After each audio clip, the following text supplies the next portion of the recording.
Will we see a big shot from Mehdi? There's a sweep and it's gone through him. There it is for Bangladesh. Incredible scenes here.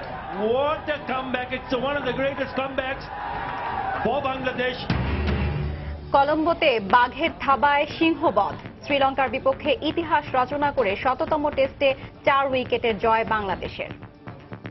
Series সেরা সাকিব আর match সেরা তামিম।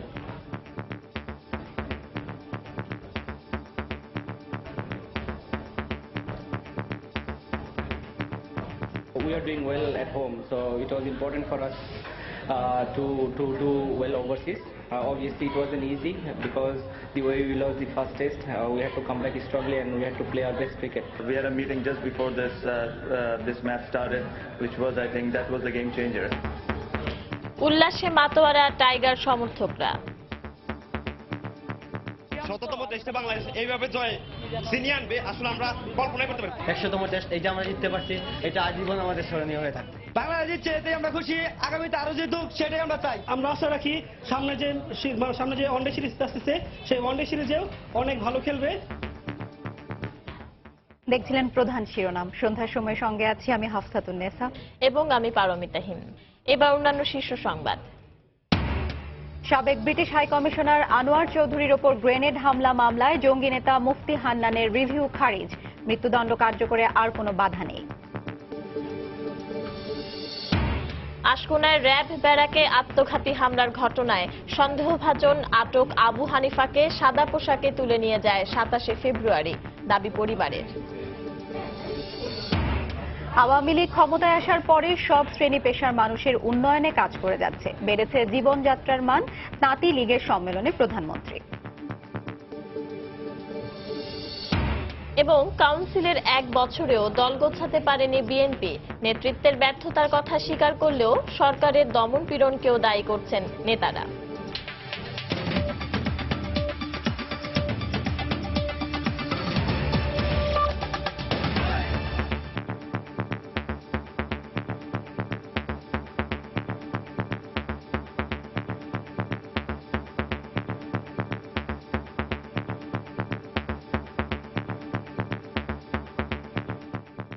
ঐতিহাসিক 100তম টেস্টে বাঘের থাবায় বধ হলো সিংহ। তাই তো আজ বাংলাদেশের ক্রিকেট আকাশে বাঁধনহারা আনন্দ। ক্রিকেট বিশ্বের চতুর্থ দেশ হিসেবে অস্ট্রেলিয়া, পাকিস্তান, ওয়েস্ট ইন্ডিজের পর ইতিহাস রচনা করে 100তম টেস্টে স্বপ্নিল জয় তুলে নিয়েছে বাংলাদেশ জাতীয় ক্রিকেট দল। শ্রীলঙ্কাকে 4 উইকেটে হারিয়ে 100তম টেস্ট স্মরণীয় করে রাখল টাইগাররা। 191 রানের টার্গেট ব্যাট করতে নেমে 6 উইকেট হারিয়ে লক্ষ্যে পৌঁছে যায় বাংলাদেশ। এ জয়ে সিরিজ শেষ হলো 1-1 সমতায়। Man of the match Tamim আর সিরিজ সেরা Shakib Al Hasan. There's a sweep and it's gone through him. এই উচ্ছ্বাস ইতিহাস রচনার, এই আনন্দ 100তম টেস্টকে স্মরণীয় করে রাখার। অভিজাত ক্রিকেটের 140 বছরের ইতিহাসে যা সম্ভব করতে পারেনি ইংল্যান্ড কিংবা ভারতের মতো পরাক্রমশালী দলগুলো, তা আজ টাইগারদের দখলে। অনন্য অর্জনের হাতছানি, তাই 191 রানের লক্ষ্যটা মামুলি হওয়ার কথা। তবে টাইগারদের অদৃশ্য প্রতিপক্ষ হয়ে দাঁড়ালো স্নাউজাব, যার সঙ্গে পেরে উঠতে না পেরে মাত্র 22 রানে সাজ করে সৌম্য। হেরাথের শিকার হয়ে রানের খাতা না খুলে পরের বলে ফিরেছেন ইমরুল। তামিম সাব্বিরের ব্যাটে তখনও স্পষ্ট চাপের রেখা। প্রতিপক্ষের সাধারণ ডেলিভারিগুলো যেন কামানের গোলার মতো। তবে দ্রুতই নিজেদের সামনে নিয়ে উল্টো পান ছুড়লেন দুই টাইগার। 109 রানের অসাধারণ জুটি, সঙ্গে তামিমের 22তম হাফ সেঞ্চুরি। এরপরে ড্যাশিং ওপেনার ফিরল ওভাল তখন অপেক্ষায় ইতিহাসের সাক্ষী হতে। চতুর্থ উইকেটে অবশ্য সাকিব সাব্বিরের কেমিস্ট্রি বেশি জমেনি। এই জুটিতে মাত্র 12 রান যোগ করে সাব্বির ফেরেন ব্যক্তিগত 41 রানে। এরপর সাকিব ফিরে গেলে আবারও অহেতুক শঙ্কা, হবে তো ইতিহাস রচনা। তবে ধৈর্য আর আস্থার প্রতিদান দিয়ে মিরাজকে সঙ্গে নিয়ে মুশি ফিরেছেন 100তম টেস্টটাকে জয়ের রঙে রাঙিয়ে। এর আগে 139 রানের লিড নিয়ে দিন শুরু করা লঙ্কানরা দৃঢ়তা দেখাতে থাকে সকাল থেকেই। তাতে একটু একটু করে ভীতির সঞ্চার টাইগার সমর্থকদের হৃদয়ে। শেষে আবার টার্গেটটাই না চলে যায় ধরাছোঁয়ার বাইরে। তবে 50 ল্যান্ডমার্ক স্পর্শ করে দিলরান রানআউটের ফাঁদে পড়লে হাফ ছেড়ে বাঁচা। এরপর সুরাঙ্গা লাকমালকে ফিরিয়ে বাকি কাজটুকু সেরেছেন সাকিব। কলম্বোর পিসার ওভাল থেকে এস এম ইকবাল, সময় সংবাদ, শ্রীলঙ্কা। শ্রীলঙ্কার বিরুদ্ধে ১০০তম টেস্ট জয়ে বাংলাদেশ জাতীয় ক্রিকেট দল এবং বোর্ড কর্মকর্তাদের শুভেচ্ছা জানিয়েছেন প্রধানমন্ত্রী শেখ হাসিনা। টাইগারদের জয়ের পর টেস্ট অধিনায়ক মুশফিকুর রহিম এবং সাকিব আল হাসানকে ফোন করে এ শুভেচ্ছা জানান। এ সময় প্রধানমন্ত্রী বাংলাদেশ ক্রিকেট দলকে অন্তরের অন্তঃস্থল থেকে শুভেচ্ছা জানিয়ে বলেন, তোমরা ইতিহাস সৃষ্টি করেছ। জয় বাংলা বলে ফোনে কথা বলা শেষ করেন প্রধানমন্ত্রী। বিষয়টি নিশ্চিত করেছেন প্রধানমন্ত্রীর প্রেস সচিব ইহসানুল করিম। এছাড়াও বাংলাদেশের এ জয়ে অভিনন্দন জানিয়েছেন রাষ্ট্রপতি আব্দুল হামিদ, স্পিকার শিরিন শারমিন চৌধুরী এবং বিএনপি চেয়ারপারসন বেগম খালেদা জিয়া। এদিকে বাংলাদেশের ১০০তম জয়ের আনন্দ ছেয়ে গেছে ঢাকা সহ সারা বাংলাদেশে। বাংলাদেশ ক্রিকেট বোর্ড, বিসিবি থেকে শুরু করে টিএসসি প্রাঙ্গণ, সব জায়গায় এখন শুধু বাংলাদেশের জয় উল্লাস। বাঁধ ভাঙা আনন্দে আজ আত্মহারা টাইগার ভক্তরা। 100তম টেস্ট আমরা বিদেশের মাটিতে আমরা জয় করেছি এবং এই জন্য গ্রাউন্ডসম্যান থেকে কর্পোরেট টেবিল সবাই আমরা খুশি। Bangladesh team has done very well and that is the main idea for us, and the cricket board, all officials and the other staff, they did well for support to them to win this match. বাংলাদেশে 11 জন ভাগ একদম ভাগের মতো খেলছে, সিংহদের পরাজিত করছে। আমরা বাঙালি গর্বিত। বাংলাদেশ জয় বাংলা। বাংলাদেশের ১০০তম টেস্ট বিজয়ে সর্বপ্রথম বাংলাদেশকে অভিনন্দন জানাই। বাংলাদেশ টি20 ওডিআই এর পাশাপাশি টেস্টে এখন উন্নতি করছে, আমরা চাই তারা আরো উন্নতি করুক। বাংলাদেশ ১০০তম টেস্টে যে জয়ী হয়েছে আমি অনেক গর্বিত। 100তম টেস্ট এইটা আমরা জিততে পারছি, এটা আজীবন আমাদের স্মরণীয় হয়ে থাকবে। বাংলাদেশ জিতছে, এতে আমরা খুশি। আগামীতে আরো জিতুক, সেটাই আমরা চাই। টেস্ট ম্যাচ জেতার জন্য আমাদের মুসাদ্দেক ভাইকে অনেক অনেক শুভেচ্ছা। ১০০তম টেস্ট জয়ের ফলে আমরা অনেক আনন্দিত, অনেক উচ্ছ্বসিত। বাংলাদেশ ১০০তম টেস্ট জিতে আমাদেরকে যে আনন্দ দিয়েছে তারা অব্যাহত থাকবে ইনশাআল্লাহ। বাংলাদেশের এই জেতাটা একেবারে সময় উপযোগী জেতা এবং আগামীতে যে ওডিআই আছে আমরা আশা করি যে সেখানেও বাংলাদেশ ইনশাআল্লাহ ভালো করবে। সারা দেশ আজকে আনন্দের জোয়ারে ভাসছে। আমরা খুলনাবাসী, সেই ক্রীড়াঙ্গনের মানুষেরা সহ সমস্ত খুলনাবাসী আনন্দের জোয়ারে ভাসছে। দারুণ সুন্দর, এক কথায় অসাধারণ। এই উপমাগুলো যেন কম হয়ে যাচ্ছে ম্যাচ সেরা তামিম ও সিরিজ সেরা সাকিবের জন্য। এই দুই টাইগারের ক্রিকেটীয় দক্ষতায় কলম্বোর পিসারায় ইতিহাস রচনা করে জিতল বাংলাদেশ। দর্শক, ঐতিহাসিক ১০০তম টেস্ট জয়ের এই দুই নায়কের ভূমিকার বিস্তারিত থাকছে এবারের প্রতিবেদনে। উইকেটে স্পিন ধরছিল বেশ, তাই পরপর 2 বলে আউটের খাতায় সৌম্য আর ইমরুল। দলীয় 21 রানে অনেকটা স্পিন স্বর্গীয় হয়ে ওঠা পিসারা বুকে কাঁপন ধরিয়েছিল টেকনাফ থেকে তেঁতুলিয়া সীমানার ক্রিকেট পিয়াসীদের। কিন্তু লঙ্কার সিংহদের এই উচ্ছ্বাস বেশিক্ষণ দীর্ঘ হয়নি। উইকেট আগলে ব্যাট করেছেন আগ্রাসী তামিম স্বভাব বিরোধী রূপে। ভয়, শঙ্কা আর সব স্নায়ুচাপ উঠতে অভিজ্ঞ তামিমের ব্যাট গর্জে উঠেছিল আহত বাঘের মতো আপসহীনভাবে। টেস্ট অধ্যায়ে 22 নম্বর 50 হাঁকানোর পর এগোচ্ছিলেন সেঞ্চুরির পথে, কিন্তু তুলে খেলতে গিয়ে যত বিপত্তি। তারপরও তামিমের 82 রানের দুর্দান্ত ইনিংস জয়ের ভিত্তি গড়ে দেয়।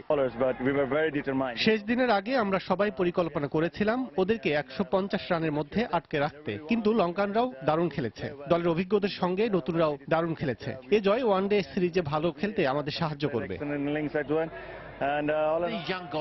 উপসংহারের গল্পে তামিম নায়ক হয়ে উঠলেও পুরো সিরিজের মূল নায়ক কিন্তু ওই একজন, তিনি বাংলার জান সাকিব আল হাসান। বাংলাদেশের প্রথম ইনিংসে যখন ধস নামতে শুরু করেছিল তখন দলকে ব্যাট হাতে বাঁচিয়েছিলেন তিনি। টেস্টে খ্যাপাটে ব্যাট করা সাকিব ধৈর্যের পরিচয় দিয়ে হাঁকিয়েছিলেন দুর্দান্ত এক সেঞ্চুরি। শুধু তাই না, বিশ্ব ক্রিকেটে নয়নমণি হয়ে ওঠা সাকিব 2 ইনিংস মিলে শিকার করেন 6 উইকেট, তাই হয়েছেন সিরিজ সেরা। ১০০তম টেস্ট জিততে পারাটা যে কোনো ক্রিকেটারের জীবনের সেরা অর্জন। এই অর্জনের সাক্ষী হতে পেরে আমি গর্বিত। ছোট ছোট কিছু ভুলের জন্য আমরা প্রথম টেস্টটা হেরেছিলাম, কিন্তু এই জয় সব আক্ষেপ ভুলিয়ে দিয়েছে। ওয়ানডেতেও এই পারফরম্যান্স ধরে রাখতে চাই আমরা।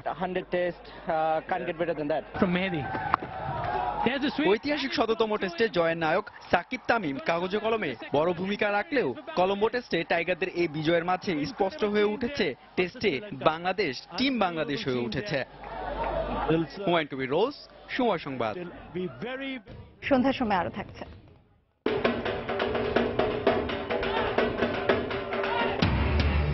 শুরু হলো বাংলা নতুন বছরকে বরণ করে নিতে মঙ্গল শোভাযাত্রার আয়োজন। সংস্কৃতির চর্চায় জঙ্গিবাদকে রুখে দেওয়ার প্রত্যয় আয়োজকদের।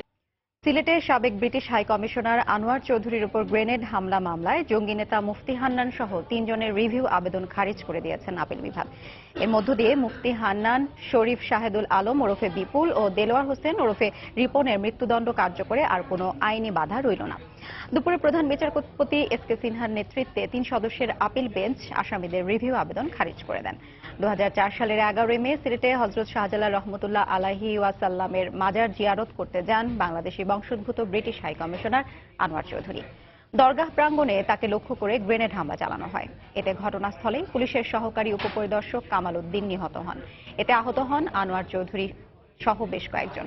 ওই ঘটনায় দায়েরকৃত মামলায় 2008 সালের 23 ডিসেম্বর সিলেটের বিভাগীয় দ্রুত বিচার ট্রাইব্যুনাল 3 জনকে মৃত্যুদণ্ড ও 2 জনকে যাবজ্জীবন কারাদণ্ডের রায় দেন।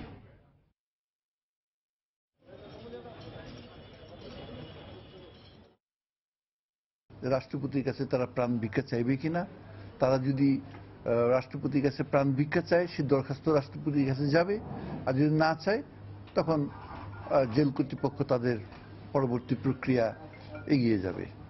এবং এই আপিল নিষ্পত্তি হওয়ার পরেই কিন্তু এই মৃত্যুদণ্ড কার্যকর করার প্রক্রিয়া শুরু হয়েছিল। এটা রিভিউ পিটিশন দায়ের করার জন্য এটা স্থগিত আছে।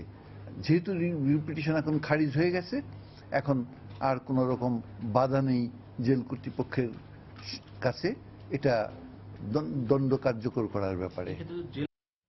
আশকোনায় র্যাব ব্যারাকে আত্মঘাতী হামলার ঘটনায় সন্দেহভাজন হিসেবে আটক আবু হানিফাকে 27 ফেব্রুয়ারি কাঁচপুর থেকে গোয়েন্দা পুলিশ পরিচয়ে তুলে নিয়ে যাওয়া হয়েছিল দাবি তার পরিবারের।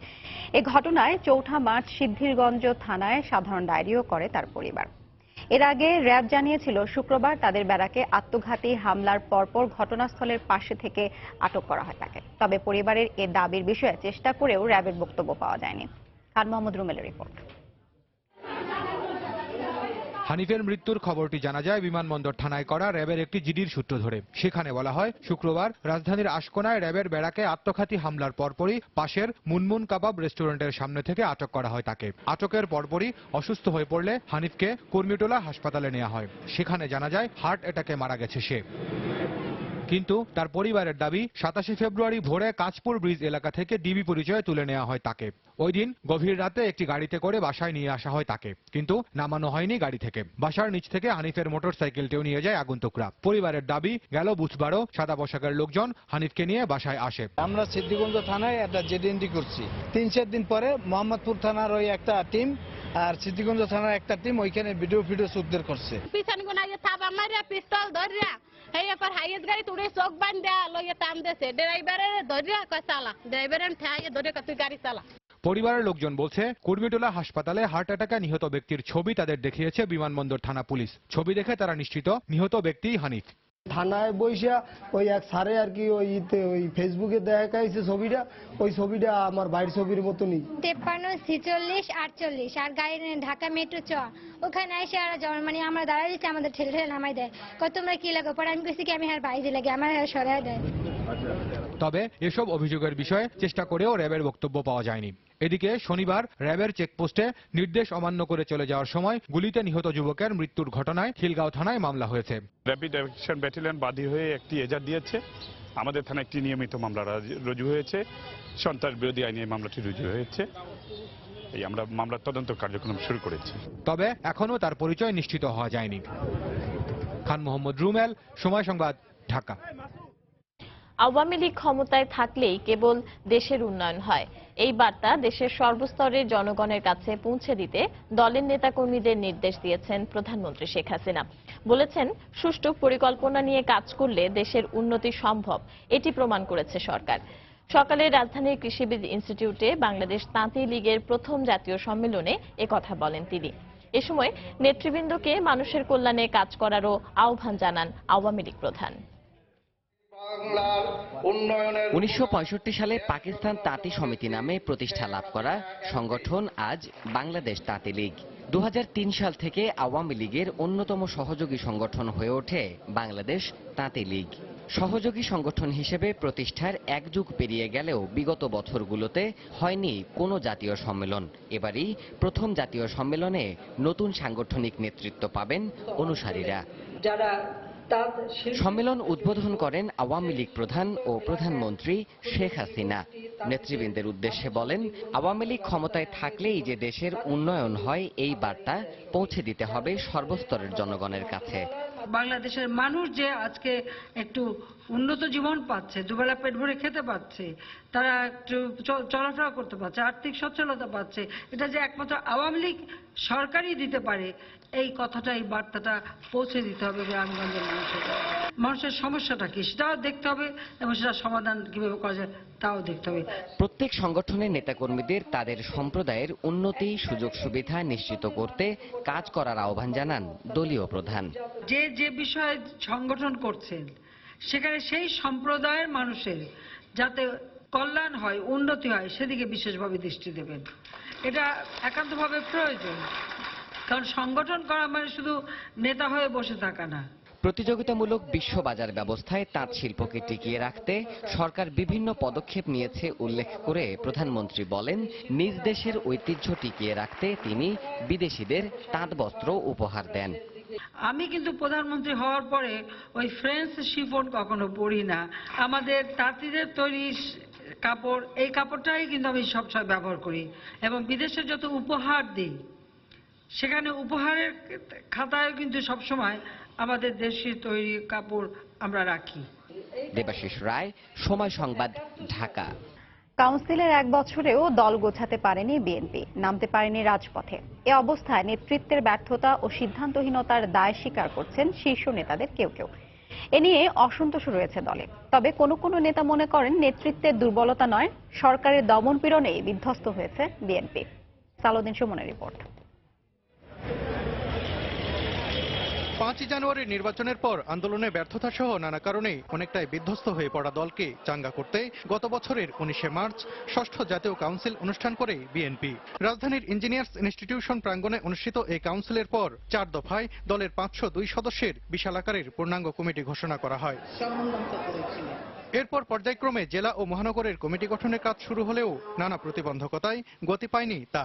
এখন পর্যন্ত দাবি আদায়ের আন্দোলন বলতে ঘরোয়া সভা সমাবেশ আর সংবাদ সম্মেলনেই সীমাবদ্ধ রয়েছে দলটি। অনেক ক্ষেত্রেই আন্দোলনের দায় সারছে শুধুমাত্র মৌখিক নিন্দা ও প্রতিবাদ জানিয়েই। এখন তো দেশের রাজনীতিও কিছু নাই, সাধারণ মানুষেরও বোধহয় রাজনৈতিক দলের উপর থেকে আস্থা চলে গিয়েছে। এক ধরনের নিস্পৃহতা গ্রাস করেছে রাজনীতিকে, যে জন্যই আপনার মনে হচ্ছে যে কর্মকাণ্ড নাই। ইস্যুভিত্তিক আন্দোলনে জনগণকে সম্পৃক্ত করতে না পারার অসন্তোষের পাশাপাশি চাপা ক্ষোভও রয়েছে এই নেতার মনে। বাম দলের 50-60 জন মিলে কত তীব্র রাজপথে আন্দোলন গড়ে তোলার চেষ্টা করছে। বিএনপির মতো বিশাল দল, তাদের কাছ থেকে লোক নিশ্চয়ই আরো শক্তিশালী ভূমিকা আশা করে। এই ক্ষেত্রে তো আমরা পর্যাপ্ত সফল পাইনি, এটি স্বীকার করতেই হচ্ছে।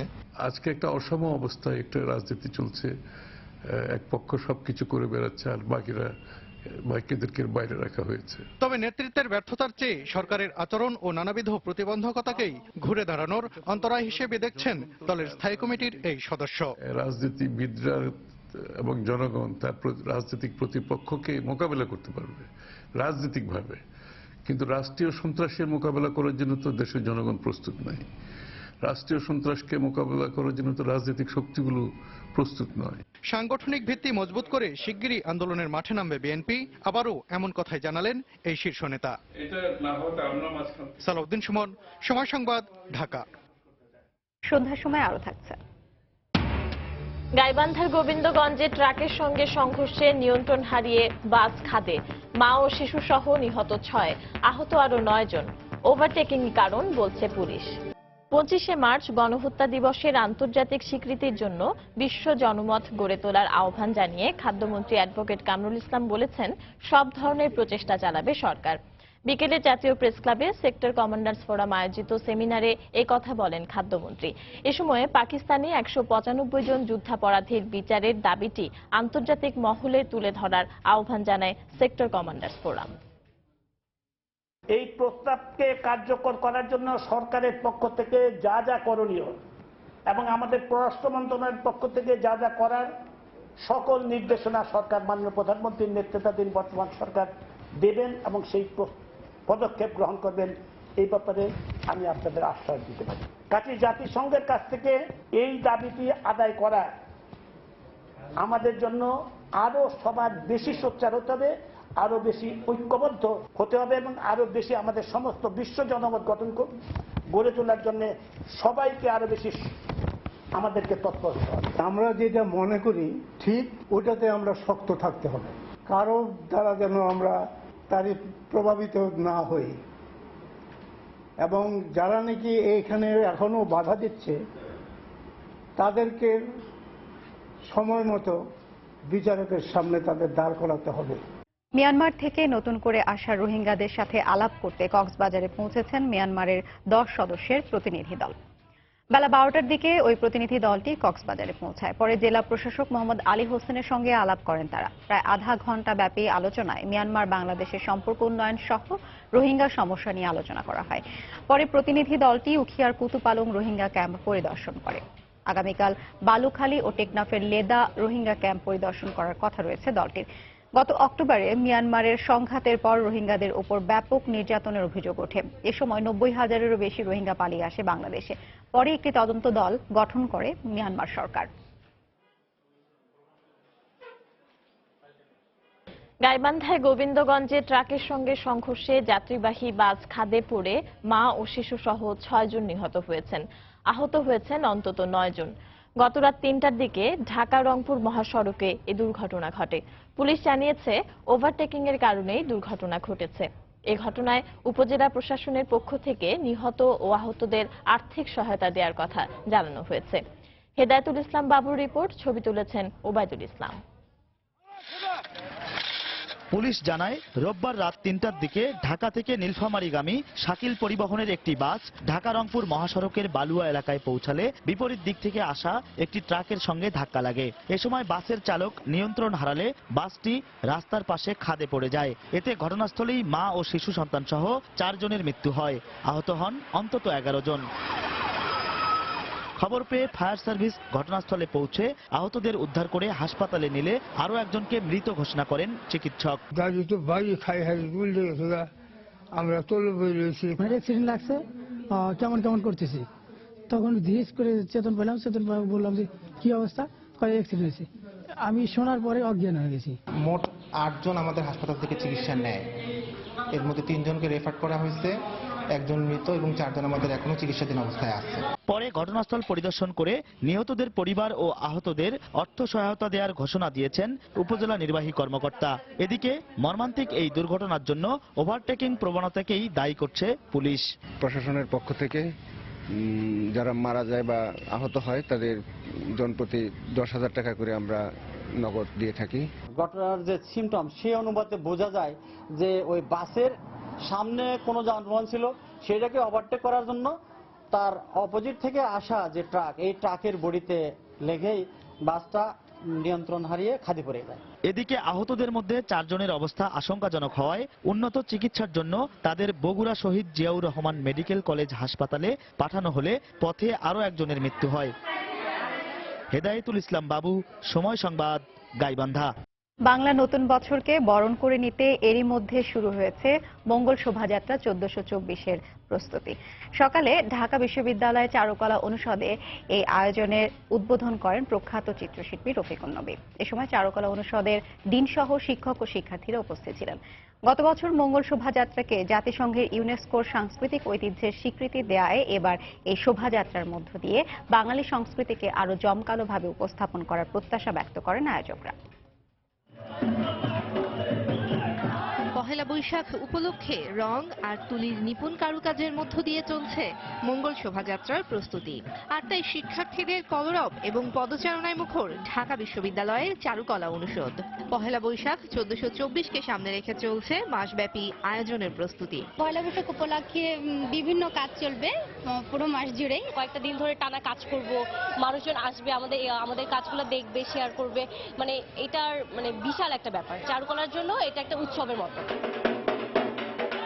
সকালে বাঙালি ঐতিহ্য অনুযায়ী ঢাক ঢোল বাজিয়ে ও খই বাতাসা বিতরণ করে এই আয়োজনের উদ্বোধন করেন দেশবরেণ্য শিল্পী রফিকুন নবী। উপস্থিত ছিলেন অনুষদের ডিন অধ্যাপক শিশির ভট্টাচার্য সহ অনেকেই। দেশের মঙ্গল, মানুষের মঙ্গল, সমাজের মঙ্গল, আমাদের শিল্প সাহিত্য যা কিছু আছে সবকিছুর মঙ্গল কামনা করেই কিন্তু আমাদের মঙ্গল শোভাযাত্রা। এই যে জঙ্গিবাদ, এগুলো আমাদের দেশে সাজে না। গত বছরের নভেম্বরে মঙ্গল শোভাযাত্রা জাতিসংঘের ইউনেস্কোর সাংস্কৃতিক ঐতিহ্যের স্বীকৃতি পাওয়ায় এবারের আয়োজনকে আরো বেশি জমকালো করার সিদ্ধান্ত নেওয়া হয়েছে বলে জানান আয়োজকরা। ইউনেস্কো কর্তৃক ইন্টাঞ্জিবল হেরিটেজ হিসেবে পয়লা বৈশাখ ইতিমধ্যে স্বীকৃতি পেয়েছে এবং সেটাকে মাথায় রেখে চারুকলা অনুষদ অন্যান্য বারের তুলনায় এবার জাঁকজমকপূর্ণ পয়লা বৈশাখের র্যালি এবং পয়লা বৈশাখ নিয়ে আমাদের আয়োজন আছে। এবারের মঙ্গল শোভাযাত্রা প্রস্তুতি আয়োজনের মূল দায়িত্বে থাকছে অনুষদের 18 ও 19তম ব্যাচের শিক্ষার্থীরা। প্রতিবারের মতো এবারও মঙ্গল শোভাযাত্রার মধ্য দিয়ে বাঙালির সংস্কৃতি আর ঐতিহ্যকে তুলে ধরার প্রত্যাশা আয়োজকদের। তাহিয়া রুবাইয়াত, অপলা, সময় সংবাদ, ঢাকা।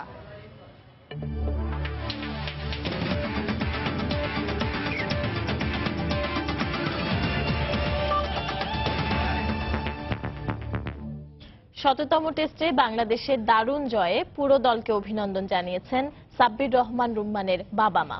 এই ঐতিহাসিক টেস্টে তাদের সন্তান টাইগার একাদশের অন্যতম সদস্য হওয়ায় নিজেদের সৌভাগ্যবান ভাবছেন তারা। এদিকে টাইগারদের শততম টেস্ট ম্যাচের নেতৃত্বে মুশফিক থাকায় আনন্দটা একটু বেশি হলেও ছুঁয়ে গেছে মুশফিকের বাবার হৃদয়ে। এছাড়াও অভিষিক্ত মোসাদ্দেকের পরিবারের মতো আনন্দ উৎসবে মেতে ওঠেন সিরিজ সেরা সাকিবের পরিবারও। সাকিবের মতন প্রতিটি ক্রিকেট দলের সদস্যই আমার এক একজন সন্তান। সেই সন্তানদের জন্য আজ ক্রিকেট দলের সবার জন্য বাংলাদেশের সকল মানুষের কাছে দোয়া প্রার্থনা করছি। ওদের জন্য আপনারা দোয়া করবেন। সাব্বির রহমান রুমান তার শ্রীলঙ্কাতে 100তম খেলার যে তার গৌরব, এটাও আমি আল্লাহর কাছে শুকরিয়া আদায় করি যে সে 100তম টেস্টে সে খেলতে পারছে, খেলছে। বাদ বাকি আল্লাহর মধ্যে ভবিষ্যতে তার শুভকামনা করি, দোয়া কামনা সবারই জন্য। বাংলাদেশ টিম জিতুক, আমরা তো সবসময় দোয়া করি প্রতিটা প্লেয়ার ভালো খেলুক। মা হিসাবে আমার খুবই ভালো লাগছে, ভালো খেললে আমার ভালো লাগে, যখন খারাপ খেলে মনটা আমার খুবই খারাপ হয়ে যায়। আমার ছেলে ভালো খেলছে, তাতে আমার অনেক আনন্দ, আমার গর্বিত যে ছেলে ওইও খেলছে, ওর সাথে এরা খেলছে, সবাই মিলে খেলছে, এই খেলাটা ওরা জিততে পারছে, এই জন্য আমাদের কাছে খুব আনন্দিত। আজকে এই জিতার মধ্যে দিয়ে আমরা প্রমাণ করতে পারলাম যে বাংলাদেশ টিম এখন ক্রিকেট টেস্টে খেলার জন্য সে অভিজাত দলের মধ্যে সে যাওয়ার মতো সে ক্ষমতা রাখে এবং টেস্টে যে কোনো খেলা টিমের সঙ্গে সে জিত দেওয়ার ক্ষমতা রাখে। চেস বাংলাদেশ। সন্ধ্যার সময় পর্যায়ে শীর্ষ সংবাদ জানিয়ে দিচ্ছি আরেকবার। Will we see a big shot from Mehdi? There's a sweep and it's gone through him. There it is for Bangladesh. Incredible scenes here. What a comeback. It's one of the greatest comebacks for Bangladesh. শততম টেস্টে বাংলাদেশের ঐতিহাসিক জয়। কলম্বোতে লঙ্কানদের 4 উইকেটে হারালো টাইগাররা। উল্লাসে মাতোয়ারা কোটি সমর্থক।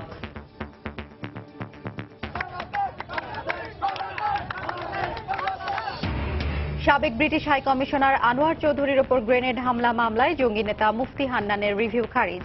মৃত্যুদণ্ড কার্যকরে আর কোনো বাধা নেই। আশকোনায় র্যাব ব্যারাকে আত্মঘাতী হামলার ঘটনায় সন্দেহভাজন আটক আবু হানিফাকে সাদা পোশাকে তুলে নিয়ে যায় 27 ফেব্রুয়ারি, দাবি পরিবারের। আওয়ামী লীগ ক্ষমতায় আসার পরই সব শ্রেণী পেশার মানুষের উন্নয়নে কাজ করে যাচ্ছে, বেড়েছে জীবনযাত্রার মান, তাঁতি লীগের সম্মেলনে প্রধানমন্ত্রী। এবং কাউন্সিলের 1 বছরেও দল গোছাতে পারেনি বিএনপি, নামেনি মাঠেও। নেতৃত্বের ব্যর্থতার কথা স্বীকার করলেও সরকারের দমনপীড়নকেও দায়ী করছেন নেতারা। এই ছিল সন্ধ্যার সময়। যে কোনো খবর পেতে ভিজিট করুন সময়নিউজ.tv। সঙ্গে থাকুন সময়।